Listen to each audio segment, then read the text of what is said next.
Hello, hi, my name is Brittany Carter and welcome to my channel, Brit Inspires, where you find inspiration and motivation to really push yourself forward in transformation and self-development. So I love to just go through and dive into really interesting concepts about development and really being able to help others develop their own stories and life and journey. So one thing that I've been doing lately is reading a chapter in a book every single morning. It's part of my self-care rituals, morning rituals. So I wake up, I read for an hour, and I write about it. And I think about it, and I chew on it for a little bit. But the book that I read today was super inspiring. And I think it's gonna really help give some great insight into self-confidence and becoming your better self. Like, I know everybody is like had some point in their life where like, I just want to be someone new. I just want to reinvent myself or transform my life and just be this next level person. And wherever you are in your journey, you could be at a place where you love who you are, you love where you're at, or you could be looking to say, you know, I need some improvements and some things that I need to work on. This chapter has been amazing in helping me like discover that for myself, as far as like really learning what it means to transform and just be your new self. So let's think about these concepts, and I'm gonna go through each one. I don't have it mapped out as far as like step 1, step 2, step 3, because these are more like concepts that you want to think about and just chew on. This chapter is super meaty. The book that I'm reading is The Mystic Path to Cosmic Powers, okay? I know the title sounds a little bit like out there, but this is probably the best book that I've read in a long time that dealt with, it's not as practical, but it deals with deep down inside what's going on with you. It really helps you to develop yourself.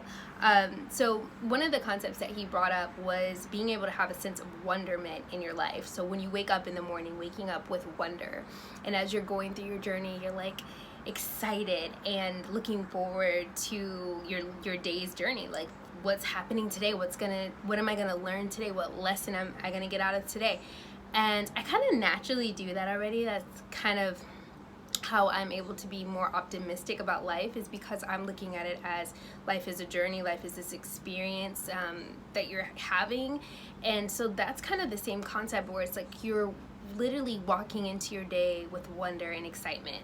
So he talks about that, and I think that was super helpful for me to be reminded on like how important it is to continue to keep that like childish wonder to like every day, like it's your first day on earth, you know. I know it sounds cheesy, but it's actually really, it has helped me a lot. Another thing that he talked about was I'll bring up the concept so it makes sense. He said, as you're imagine traveling in a train, right? You're traveling in a train, and you're in a dangerous jungle, and you look out and you see like lions and like jaguars and anacondas and all these crazy animals that normally you would be like terrified of. You'd be like, oh my gosh. So you feel that fear because you see these animals, but then you realize, I'm in this train. Like I'm in a train that's protected, and it's going so fast that, you know, these animals can't touch me. Like, they're not gonna be able to get to me. So then you're like, okay, I'm cool. You know, you're relaxed at that point. You realize that you're safe. You're safe. He used that analogy and flipped it to our own lives, how we are in a spiritual train. And the spiritual train is just who we are as people, and then how the world around us, those things that we're afraid of, whether it's someone's criticism or it's someone disapproving or humiliation or whatever the worst thing you can think of happening to you in this earth, it's all that. You have the power to sort of control what gets in and what gets out and what, you know, affects you. So I thought that was really interesting, and it's something that I had to chew on a little bit because it's a deep concept, and I think it takes time to really fully understand how to implement it into your life. But I think that as you ponder on it and you think about these things, it'll definitely stick, okay? And so the next thing that he talked about in this part, I loved. I think this one I clinged on to the most was there's actually more, so much more. I wish I had more time to just dive in deeper, but gotta go. The last one was being instead of just doing. So when you're being, like, say a pianist, you're learning how to play the piano and you're not good at it, and you're like, why am I not good at this? And you're trying to get results, and you go to that instructor. The instructor is going to instruct you as, you have to be it. Like, you have to live those habits to be able to be good at what you're trying to be good at. So you have to kind of become that person and become those habits of that person to be able to reach those goals that you have.